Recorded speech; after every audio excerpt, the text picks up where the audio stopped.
வாய் விட்டு சிரிச்சா நோய் விட்டு போகும் அப்படின்னு சொல்லுவாங்க. ஆனா நீங்க மனசு விட்டு அழுதீங்கன்னு வச்சுக்கோங்க, உங்களுக்கு மன நிம்மதி கிடைக்கும் அப்படின்னு சொல்றாங்க. பொதுவா மக்கள் என்ன பண்ணுவாங்க அப்படின்னா, நம்ம சந்தோஷமா இருக்கிறத மத்தவங்களுக்கு தெரியப்படுத்தணும் அப்படின்னு நினைப்பாங்க. அதுவே நம்ம சோகமா இருந்தோம்னு வச்சுக்கோங்க, ஒருவேளை அழுகுற மாதிரியான சம்பவங்கள் ஏதாவது நடந்துச்சு அப்படின்னா, அது மத்தவங்களுக்கு தெரியக்கூடாது அப்படின்னு தான் நினைப்போம். ஏன் அப்படின்னா, ஒருவேளை நம்மளைய வீக்கான பர்சனா அடுத்தவங்க நினைச்சிருவாங்களோ, அதனால எப்பவுமே நம்ம ஸ்ட்ராங்கான பர்சனா தான் மத்தவங்களுக்கு காட்டிக்கணும் அப்படின்னு நினைப்பாங்க. உதாரணத்துக்கு இப்ப நம்ம சந்தோஷமா இருந்தோம் அப்படின்னா என்னென்னலாம் பண்ணுவோம். ஆனா உங்களுக்கு அழுகக்கூடிய ஒரு சூழல் இருக்கு அப்படின்னா அது மத்தவங்க முன்னாடி காட்டிக்க மாட்டோம். என்னப்பா இவன் எப்ப பார்த்தாலும் ஏதாவது ஒரு சம்பவம், ஒரு சின்ன சின்ன விஷயத்துக்குலாம் இவன் எப்ப பார்த்தாலும் அழுதுட்டே தான் இருப்பான் அப்படின்னு நம்மள சொல்லக்கூடாது அப்படிங்கறதுல நம்ம ரொம்ப தெளிவா இருப்போம். ஆனா இந்த இடத்துக்கு நீங்க போய் அழுதிங்கன்னு வச்சுக்கோங்க, உங்களை யாருமே எதுவுமே சொல்லவே மாட்டாங்க. உங்களுக்கு முழுமையான சுதந்திரம் இருக்கு அங்க போய் அழுறதுக்கு ஒரு பிளேஸ் கண்டுபிடிச்சிருக்காங்க அப்படின்னு சொல்லியிருக்கேன்ல. இது எங்க கண்டுபிடிச்சிருக்காங்க அப்படின்னா மும்பைல தான் இப்படி ஒரு பிளேஸை இப்போ ஸ்டார்ட் பண்ணியிருக்காங்க. இதுக்கு என்ன பேர் அப்படின்னா தி கிரையிங் கிளப். என்னடா பொதுவா சந்தோஷமா இருக்கிறதுக்காக தானே நம்ம கிளப்புக்கெல்லாம் போவோம், இது என்னடா அழுகிறதுக்கு புதுசா ஒரு கிளப் கண்டுபிடிச்சிருக்காங்க அப்படின்னு எனக்குமே ஆச்சரியமா தான் இருந்துச்சு. இப்ப நம்ம சந்தோஷமா இருக்கோம் அப்படின்னா அங்க என்னென்ன சூழல்லாம் இருக்கும். உதாரணத்துக்கு இப்ப நைட்டு ஒரு பார்ட்டிக்கு போறோம் அப்படின்னா அங்க வைப் பண்றதுக்கான எல்லா விஷயங்களுமே அங்க வச்சிருப்பாங்க. இப்ப நம்ம டான்ஸ் ஆடணும் அப்படின்னாலும் அங்க மியூசிக் வச்சிருப்பாங்க, லைட் செட்டிங்லாம் போட்டு பயங்கரமா வச்சிருப்பாங்க. அதுவே தி கிரையிங் கிளப் அப்படின்னு சொல்லிட்டு ஒரு கிளப் ஸ்டார்ட் பண்ணிருக்காங்க. அங்க போய் எப்படி போனோன்னே அழுகுறது அப்படின்னா உங்களுக்கு அழுக வரும். அப்படிப்பட்ட செட்டப் தான் அங்கெல்லாம் அமைச்சிருக்காங்க. இப்போ இமேஜின் பண்ணி பாருங்க எப்படி இருக்கும் அப்படின்னா, இப்போ சந்தோஷமா இருக்கிறப்ப எப்படி லைட் செட்டிங்லாம் போட்டு மியூசிக்லாம் போட்டு வைபா இருக்குமோ, அதே மாதிரி அழுகிறதுக்கு ஏத்த மாதிரி செட்டப்மே அவங்க தயாரிச்சிருக்காங்க. வார்ம் லைட்டோட, அது மஞ்சள் லைட் அப்படி சொல்லுவாங்கல்ல, அந்த மாதிரி வார்ம் லைட்டோட அமைதியான சூழல்ல அந்த செட்டப் அமைச்சிருப்பாங்க. உங்களுக்கு அந்த கிளப்புக்கு போனதுக்கு அப்புறம் என்ன பண்ணுவாங்க அப்படின்னா உங்களுக்கு தேநீர் கொடுத்து வரவேற்பாங்க.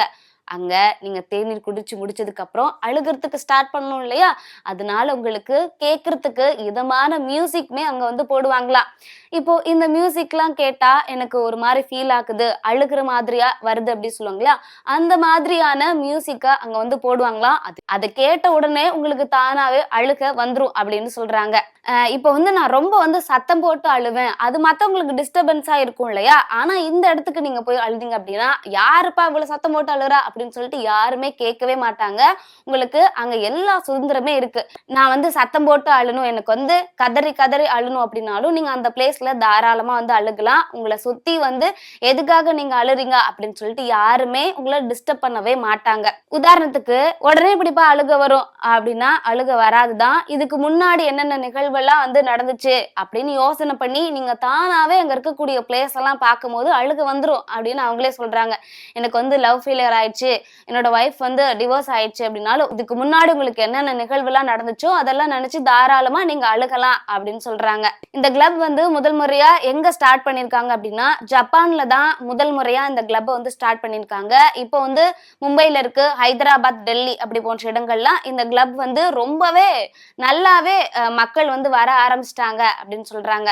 இந்த ஒரு விஷயத்தை கேள்விப்பட்டதுக்கு அப்புறம் நெட்டிசன்கள் மத்தியில ஒரு நல்ல வரவேற்பை பெற்றிருக்கு. உதாரணத்துக்கு மக்கள் ரொம்ப சந்தோஷமா இருக்கிறதுக்கு என்னென்னலாம் பண்ணணும்னு தான் யோசனை பண்ணி நிறைய விஷயங்கள் பண்ணுவாங்க. உதாரணத்துக்கு டான்ஸ் ஆடுற விஷயங்களா இருக்கட்டும், இப்ப எங்கேயாவது வெளியூருக்கு போற விஷயமா இருக்கட்டும், எனக்கு சாகசம் எல்லாம் பண்ணணும் அப்படின்னா அந்த மாதிரி சந்தோஷமா இருக்கிறதுக்கு என்னென்ன விஷயங்கள்லாம் பண்ண முடியுமோ அதற்கான நிகழ்வுல அங்க நிறைய இருக்கு.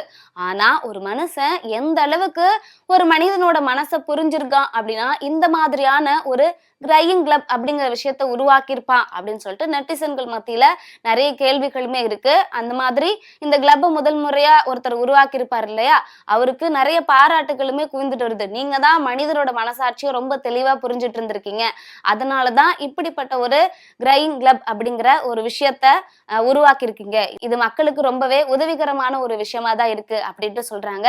சரி, நீங்க இந்த கிரையிங் கிளப் பத்தி எப்படி நினைக்கிறீங்க அப்படிங்கறத மறக்காம கமெண்ட் பண்ணுங்க.